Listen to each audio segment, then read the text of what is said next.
damai sejahtera dari Allah Bapa yang melampaui segala akal manusia, itulah yang memelihara hati dan pikiranmu di dalam Kristus Yesus Tuhan kita. Amin.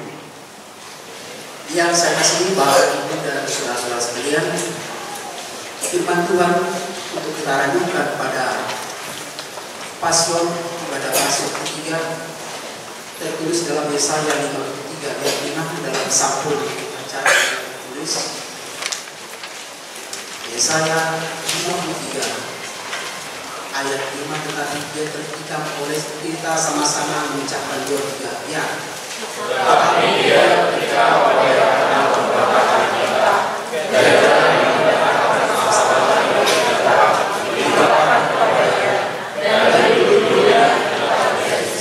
sekali lagi 2-3 ya. Tetapi dia tertikam oleh karena pemberontakan kita, dan dari kesalahan kita dilimpahkan kepadanya, dan dulu-dulunya demikian firman Tuhan. Bapak, Ibu, dan saudara yang dikasihi Tuhan Yesus Kristus, pada malam ini adalah malam yang ketiga ketika kita mengenang masa-masa penderitaan Tuhan Yesus sampai kepada penyaliban Tuhan Yesus. Kita telah mengikuti rangkaian cerita dari malam pertama hingga ketiga malam ini, seolah-olah kita melihat secara langsung apa yang dialami, dirasakan oleh Tuhan Yesus.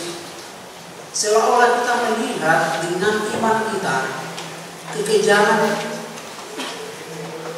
orang-orang Romawi, orang-orang Yahudi, tentara-tentara Romawi, orang-orang Yahudi, Farisi dan Sadusi yang berusaha untuk membunuh Yesus. Bapak, Ibu yang dikasihi Tuhan, sebenarnya malam ini kita harus tertunduk malu dan menyesal bahwa Yesus telah menanggung semua kesalahan kita dan dosa kita. Dahulu Yesus dihina, dahulu Yesus menderita untuk kita. Sekarang maukah kita menderita dan relakah kita dihina demi nama Yesus? Sekali lagi, kalau dahulu Yesus dihina, menderita, dihina dan menderita untuk kita, sekarang apakah kita mau menderita bahkan dihina oleh karena nama Yesus? Yesus sendiri mengatakan, berbahagialah orang yang dianiaya oleh karena nama Matius 5. Ucapan bahagia, ucapan Yesus di bukit. Berbahagia apabila kita dihina, dianiaya, difitnah, bahkan dibunuh oleh karena iman kita kepada Tuhan Yesus. Bapak, Ibu yang saya kasihi dalam nama Tuhan, marilah kita melihat sengsara atau penderitaan Yesus dalam konteks kehidupan kita pada zaman sekarang ini. Pada zaman sekarang banyak orang mengkhianati Tuhan Yesus oleh karena uang. Itu yang pertama. Banyak orang mengkhianati Tuhan Yesus oleh karena jabatan atau katakan popularitas. Kemudian yang ketiga, ada orang mengkhianati Tuhan Yesus oleh karena diancam meninggalkan Yesus karena ancaman intimidasi. Kemudian di kalangan muda-mudi sudah banyak meninggalkan Yesus oleh karena masalah jodoh. Dia tinggalkan Tuhan oleh karena jodoh. Yang pertama tadi uang. Ternyata juga adalah adalah seorang kepercayaan Yesus, dipilih sebagai bendahara di antara murid-murid, dan dia memikirkan apa yang diperlukan dalam perjalanan penginjilan, dalam perjalanan Yesus keluar masuk kota. Judas ternyata menjadi kepala logistik.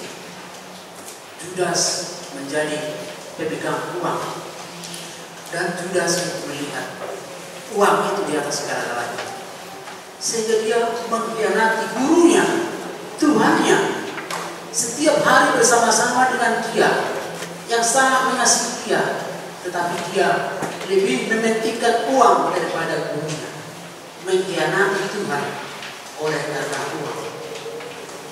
Dan ternyata cerita tentang uang tidak pernah selesai. Cerita tentang uang tidak pernah selesai. Selama dunia ini masih ada, cerita tentang uang tidak akan pernah selesai dibahas.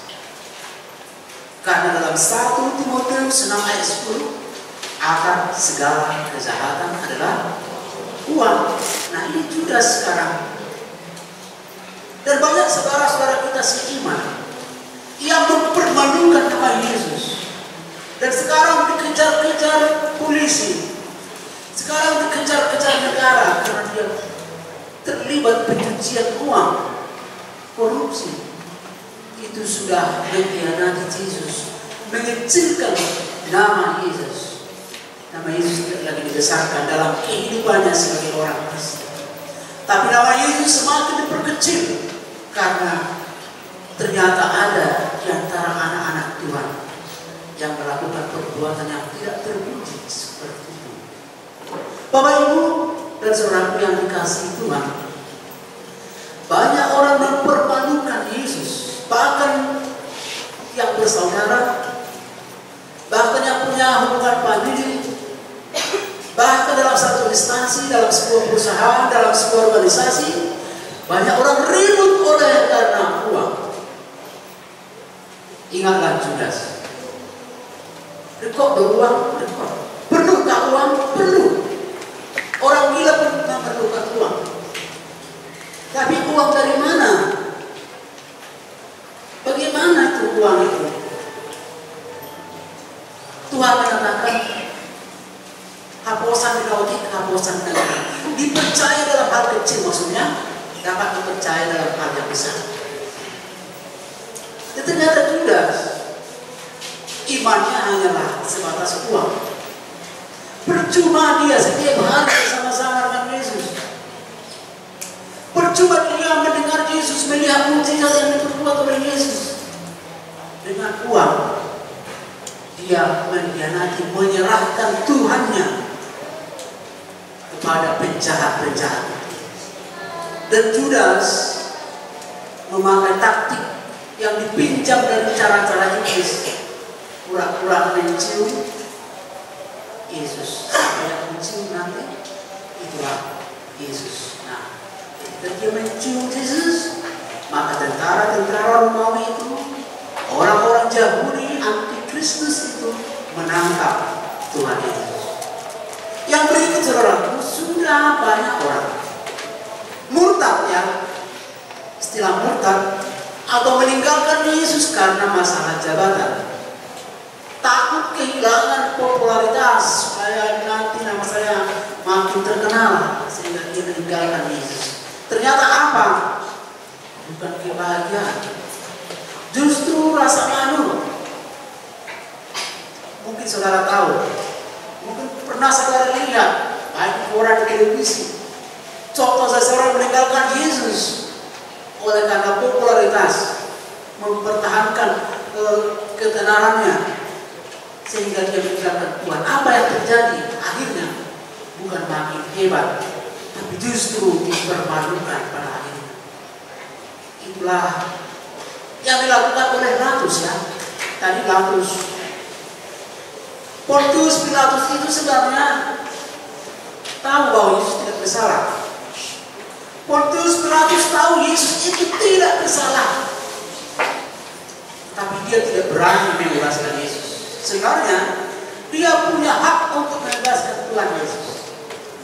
Tetapi karena takut dengan masyarakat atau massa yang sudah makin bertambah banyak jumlahnya, kemudian dia takut kehilangan jabatan. Nah ini sekarang, takut kehilangan jabatan, sehingga dia mengatakan, saya membersihkan diri. Dia mengambil air, ember, dia cuci tangan, dia mengatakan, itu urusanku. Yes, nah hati-hati Bapak Ibu, kita sebagai anak-anak Tuhan, jangan biarkan kesalahan-kesalahan itu terjadi di dalam rumah, di dalam keluarga. Jangan biarkan kesalahan itu terjadi di tempat kita bekerja, atau mungkin di gereja. Jangan dibiarkan kesalahan itu terjadi, karena memang sudah dari itu orang yang mengatakan kebenaran itu harus dibenci, bahkan seperti Yesus dihina, disalibkan. Katakanlah dengan cara yang baik. Jangan katakan seperti kata Pilatus, itu urusan kalian. Udahlah, kalau aku ya udahlah, urusan kalian. Jangan katakan urusan kalian, urusan kalian. Itu memang perlu persungguhan. Kalau saya tidak nanti sakit hati.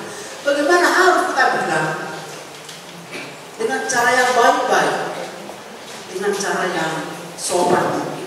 Harus kita utarakan itu. Dan jangan heran kalau orang Kristen dibenci oleh karena kebenaran, karena itu sudah dialami oleh Tuhan Yesus. Perhatikanlah Yohanes, kepalanya dipenggal, Yohanes Pembaptis. Perhatikan Stefanus sampai mati dilempari dengan batu. Perhatikanlah Daniel, Abednego, Daniel dan teman-temannya dimasukkan ke lubang singa. Mereka tidak mau meninggalkan Tuhan. Mereka tidak mau menyembah berhala. Biar saya dimakan singa, biar tulang-tulang saya diremukkan oleh singa, tapi saya tidak mau meninggalkan Tuhan. Biar saya kehilangan jabatan, tetapi saya tidak mau kehilangan Kristus. Bahkan kehilangan uang, tidak mendapatkan uang, tapi saya lebih takut kalau kehilangan Yesus. Nah, ibadah passion malam ini menantang kita. Mana lebih baik? Kehilangan uang atau Kristus, atau kehilangan Kristus karena uang? Kehilangan jabatan karena Kristus atau kehilangan Kristus karena jabatan? Nah, ini menjadi renungan bagi kita. Bapak Ibu, kita mengikuti passion setiap tahun. Jangan pernah berpikir bahwa passion ini adalah rutinitas. Tetapi apa yang kita dapatkan dari passion ini? Jangan kita nanti pulang salam-salaman di pintu, firman Tuhan berlalu, tidak ada apa-apa tinggal di dalam hati kita. Renungkanlah dalam hidup kita bahwa ternyata tidak mudah menjadi Kristen sejati. Banyak proses yang harus dilalui dan harga yang harus dibayar mahal. Apa itu harga yang harus mahal? Yesus dihina. Tadi berapa kali Yesus ditampar ya? Terus Yesus diludahi. Dua kali tadi Yesus dalam cerita kita baca diludahi. Terus Yesus difitnah, dipukuli. Bahkan besok jam 2, Jumat besok jam 2 kita akan mendengarkan kata-kata Yesus disalib. Bahkan sebelah kiri Yesus itu juga memuja Yesus. Kalau kamu memang anak Tuhan, kalau kamu memang Tuhan, selamatkanlah dirimu dengan kami. Jadi saudaraku, yang dikasih Tuhan, apa yang sudah kita alami sebagai pengikut Yesus? Apa yang sudah kita perbuat? Anu kawan, tanya diri kita masing-masing, apa yang sudah kita lakukan sebagai pengikut Yesus? Jangan-jangan kita sakit hati, kita langsung drop. Jangan-jangan kita tidak enak, langsung kita berhenti. Atau mungkin kita tidak suka dengan seseorang, atau tidak suka dengan seseorang, kita langsung berhenti. Tetapi jadilah pengikut Yesus yang sejati. Jadilah pengikut Yesus. Tidak gampang menjadi pengikut Yesus sejati, karena harga-harga itu mahal. Kita mengorbankan perasaan. Personal semua kita. Kadang-kadang nggak semua. Kalau sebenarnya menyukai, tapi kita untuk senyum kan. Kerja orang yang mau terserah masalah naruh kan. Bisa keluar. Ada punya lalu dokter kan. Dipercuma kita. Ini berbeda sih. Ya, mana? Percuma. Cuma kalian ini percuma. Ini berbeda. Kan sih kan? Percuma ada satu ini berbeda. Tukang musik kan? Percuma di paralikan. Di paralikan. Bukan ini. Sini paralikan. Sudah berjalan. Gua sakit mana yang boleh makan ini gua sakit gimana? Tidak kan? Jadi hari pertama kata seorang sekitar sedikit kita sungai apa? Semua ini loh. Ada anak kita, kita ada ikut personal dengan orang bangsa betul. Jadi mau tahu kan dia kita buat batang itu sudah apa? Mau aplikasi semua. Udah mau di permatan di full, belum. Lalu begini susah ini mau dia jadi soalnya orang itu cuma lebih bersih. Bikin sekolah aku dapat bicara dengan sekolah perayaan satu komplit di kelas ini. Oh, betul-betul semua satu elit. Sebab hari ini mau betul-betul mau minum dan kamu bersih apa susah itu dia. Ada yang besar permata di susi. Kekeringan. Pas nanti ini ramai itu mana kesehatan kerja. Tanggal 25 sini baru permata ini. Di bertemu ya di permata. Lagi kesehatan. Dua kursi. Tidak ada yang kursi. Tunas. Tapi kursi itu bukan. Dia udah mau di permata ini suruh permata ini suruh. Kata siapa yang bebas kita lagi kan? Pero itu mulai kasih dengan orang teman boleh bebas dari kan orang. Tanya itu mulai permata ini susi. Rasa lupa nih. Kalau mau di rumah tak campur siapa, mau di rumah di rumah sakit, di rumah juga. Sulit betul. Anggota di rumah, nggak juga dari dia. Kenapa? Oh lain nggak bisa di rumah. Tapi tidak mau jawab pasangan. Kasih. Sebenarnya, pas ini dulu kita di barang bukti di orang hati itu ramai sekali orang datang. Tapi kita harus militan. Carilah Kristen militan. Betul komitmen jelas. Kau tetap boleh terbiasa. Orang yakin dunia ini tidak menjanjikan kepastian. Dunia ini tidak ada kepastian dunia ini. Saudara orang tua mereka meninggalkan kita kok. Sahabat juga ada waktu mereka tinggalkan kita. Orang tua juga meninggalkan kita. Tetapi Tuhan Yesus sampai kapan? Sampai detik ini, sampai kita menghembuskan nafas terakhir, Yesus tidak akan pernah meninggalkan kita. Amin. Oh sobat, gimana saat kamu di sini Yesus? Gila selama di sini Yesus. Jadi kenapa kita harus ragu-ragu lagi? Dalam kondisi apapun di sini Yesus. Bahkan Allah dalam Yesus turun menderita bersama-sama dengan kita. Besok nanti dilakukan Yesus. Perdina itu tidak sempat. Hari tahun 2 di pesta perayaan Jumat Agung. Mari kita imani, kita hayati perayaan Jumat Agung. Udah sih mana sore kita. Udah mengapian, kalau istilah mengapian. Mengapian kan dalam jalan lain kita yang di sini wajah ini. Orang mengapian, tegunan halaman ini kan, aman tegunan. Dan dia mulai dia malu, kalau di mana dia tidak bersyukur dengan apa yang memiliki. Orang kota Yesus itu di bertemu di barang binaru. Mari berkaca cermin kepada Yesus. Cerita tentang kemiskinan apa? Lebih miskin Yesus. Dia lahirkan dan berubah. Dan di rumah sakit Omni lagi. Dia supir tangan bidan bagi dokter. Tidak ditangani. Yesus tidak ditangani. Kalau rumah sakit kalah Yesus. Kalau rumah sakit ada ya kan? Coba. Banyak kata-kata lain ya rumah sakit. Ada dua lain yang selalu menentukan. Mengenai mengenai apa? Tapi kita lain di kota semua. Lebih enak hidup kita daripada Yesus. Cerita tentang masalah penderitaan apa? Itu orang Yesus sudah diancam dan dibunuh, makanya dibuat dilarikan ke Mesir. Kan Yesus dilarikan ke Mesir sama Yusuf dan Maria. Maka terus diancam. Dalam hidupnya juga Yesus pernah dibina, dibenci, dihosomi, apalagi Kion. Yesus mau disalibkan, dipukuli, diludahi, ditampar. Bahasa ini yang mana tak alami. Kita kalau suruhan pada ngomong kita kan. Masa keluar mana sah? Masa sama kita rokaran. Beda nama Yesus ini. Susah ini yang kita alami.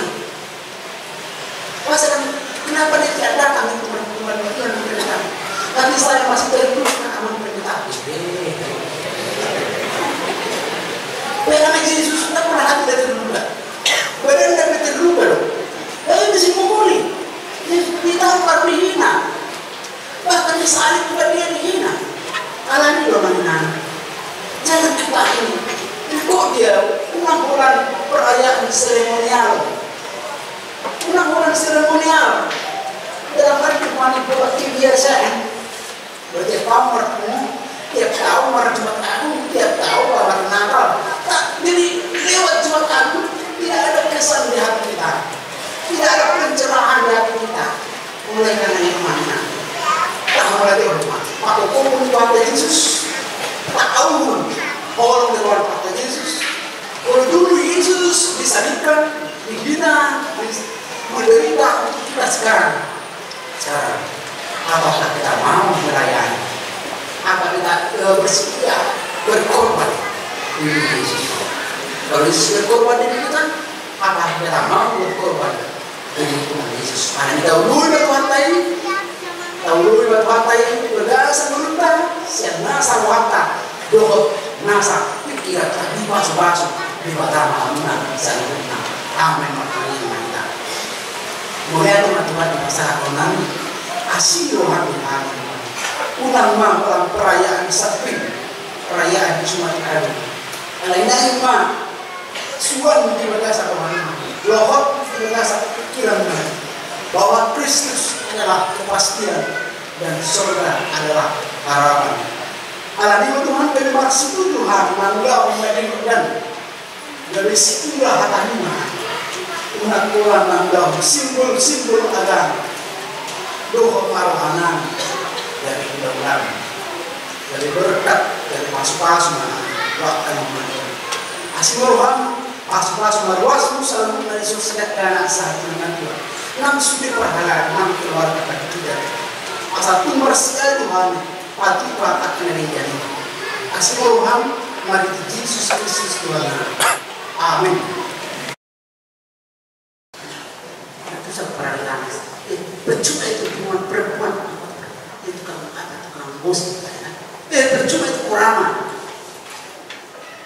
percuma itu ini. Nah di sini sekarang maka kita harus menjunjung tinggi itu, harus membesarkan Tuhan Yesus dalam kehidupan kita. Bapak Ibu yang saya kasih dalam nama Yesus, belum apa-apa apa yang kita rasakan dibandingkan dengan Yesus. Belum apa-apa. Kalau kita mengatakan tidak enak perasaan, hatiku tidak tenang, perasaan seperti belum apa-apa. Kalau kita sudah merasakan mengikuti cerita Yesus dari minggu dari pastor pertama, minggu dan ketiga, apa kita kan belum apa-apa. Penderitaan kita belum seberapa dibandingkan dengan penderitaan Yesus. Penghinaan yang kita terima belum seberapa dibandingkan dengan yang Tuhan Yesus rasakan. Saudara yang dikasihi Tuhan, Bapak Ibu yang saya kasihi, selanjutnya di antara muda-mudi juga anak-anak kita harus selalu kita tanamkan. Kalau mereka memiliki hubungan cinta dengan orang lain, Jangan dengan gampang meninggalkan Tuhan Yesus hanya masalah jodoh. Beda agama sehingga dia meninggalkan Yesus. Maka kita selalu menasihatkan anak-anak supaya mereka bergaul dengan orang-orang seiman. Dan selalu kita katakan jangan membenci orang lain, siapapun itu. Tapi kita usahakan supaya dia bergaul dengan orang-orang seiman. Kemudian kita harus selalu mengusahakan bahwa dalam kehidupan kita ini semua harus berlalu. Kita harus ingat tanggal dahulu, semua pasti berlalu. Hanya firman Tuhan. Bapak Ibu yang dikasihi Tuhan Yesus, dalam firman Tuhan tadi katakan Yesus sendiri menjadi keselamatan bagi kita. Dia ditikam, dibunuh untuk kita. Itu tadi. Saya bagikan satu ilustrasi buat Bapak Ibu. Mungkin sudah pernah dengar sebelum saya di khotbah ini.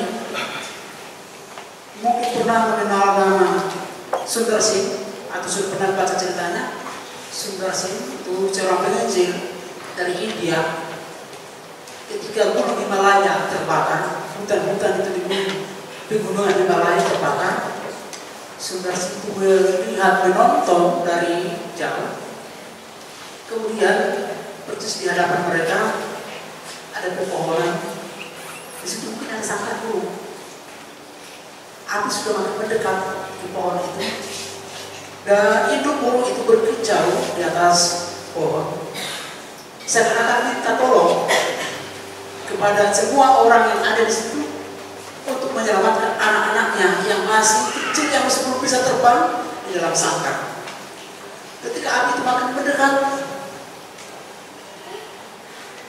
induk burung itu bukan makin menjauh, justru dia masuk ke sangkarnya untuk melindungi anak-anaknya. Dan seketika itu juga dalam waktu sekejap api itu sudah membakar hangus burung itu dan sangkarnya dan anak-anaknya.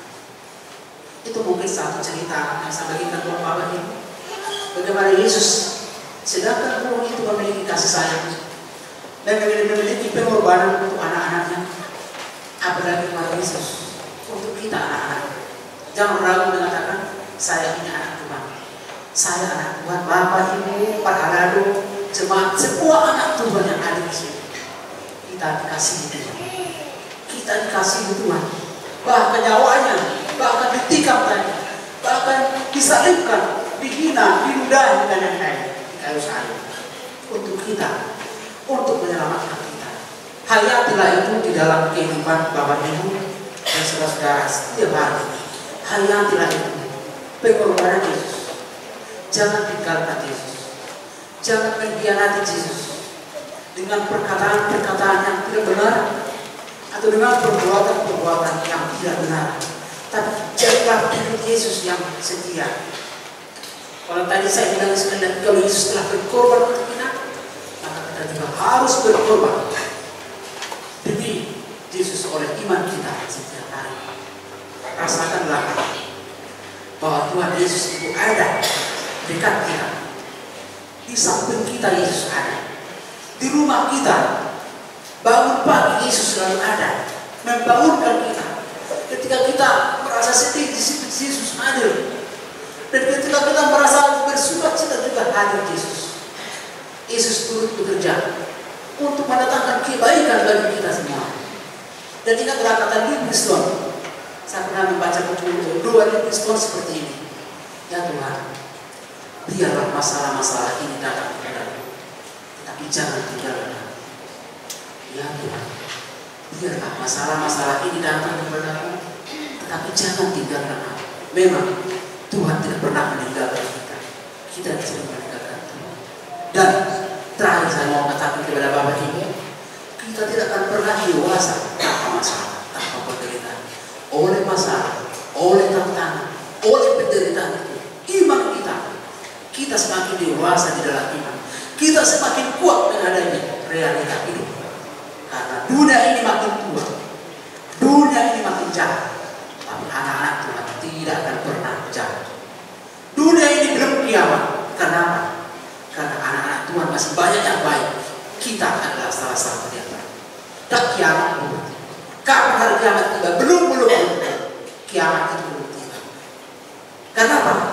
Karena banyak anak-anak Tuhan di Serpong yang baik. Banyak anak-anak Tuhan di Serpong yang masih beriman kepada Tuhan, yang masih berpuasa.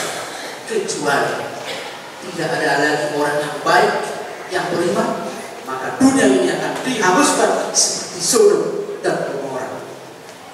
Ingatlah, hanya tinggal Lot dan istrinya dan 2 orang anak perempuan, maka Tuhan mengatakan kepada malaikat, bawalah mereka keluar dari kota itu, karena saya harus membakar kota itu dan bumi hanguskan. Dunia ini tinggal sedikit lagi orang baik, maka Tuhan akan mengatakan kepada para malaikat, bawalah mereka, saya akan menghanguskan, saya akan membakar bumi supaya semua orang-orang jahat itu mati. Oleh karena itu Bapak Ibu, rasakanlah penderitaan Tuhan Yesus untuk kita. Jangan tinggalkan Yesus. Dan kita tak perlu takut dalam hidup. Kapan hari kiamat tiba, tidak perlu takut. Karena kita optimis, kita pasti saya adalah pewaris dalam kerajaan surga. Saya tidak mau hidup ini sia-sia. Saya tidak mau hidupku sia-sia. Saya tidak mau mati sia-sia. Hidup di dalam Kristus, mati di dalam Kristus, dan bangkit di dalam Kristus. Tuhan Yesus memberkati. Amin. Kita berdoa. Bapa di dalam surga, terima kasih Tuhan atas perenungan pasion yang ketiga ini. Bahwa kami bukan Kristen yang sembarangan. Bahwa kami bukan Kristen KTP. Kami bukan orang Kristen yang ikut-ikutan. Dan kami bukan orang-orang beribadah hanya dengan rutinitas. Tapi kami adalah orang Kristen sungguhan. Orang Kristen sejati. Bersama Tuhan dalam suka dan duka. Bersama Tuhan dalam hidup. Bersama Tuhan dalam kematian. Bahkan kami akan bersama Tuhan dalam kebangkitan kelak. Terima kasih Tuhan. Apapun yang menimpa kehidupan kami, Bapak Ibu saudara kami sekalian di sini, apapun yang kami rasakan, kami tidak akan pernah goyah. Tapi kami berdiri teguh dalam iman dalam Yesus Kristus. Dan kami tidak akan pernah berhenti melayani. Kami akan melayani dengan giat Tuhan. Kami tidak akan pernah berhenti berbuat baik. Karena itulah ibadah kami yang sejati. Bapa dalam surga, sebentar lagi jemaatmu, anak-anakmu akan pulang ke rumah. Antar mereka dalam keadaan sehat untuk bertemu dengan keluarga dan anak-anak. Dan besok hari Tuhan, jemaatmu, anak-anakmu ini Tuhan akan beraktivitas seperti biasa. Biarlah Tuhan jaga, pelihara, sehingga mereka kerja akan memberikan hasil yang terbaik. Bapa dalam surga, ampunilah segala dosa dan pelanggaran kami. Ajarlah kami untuk menghayati betapa Tuhan telah menderita untuk dosa-dosa kami. Inilah doa kami Tuhan dalam nama Yesus Kristus. Amin.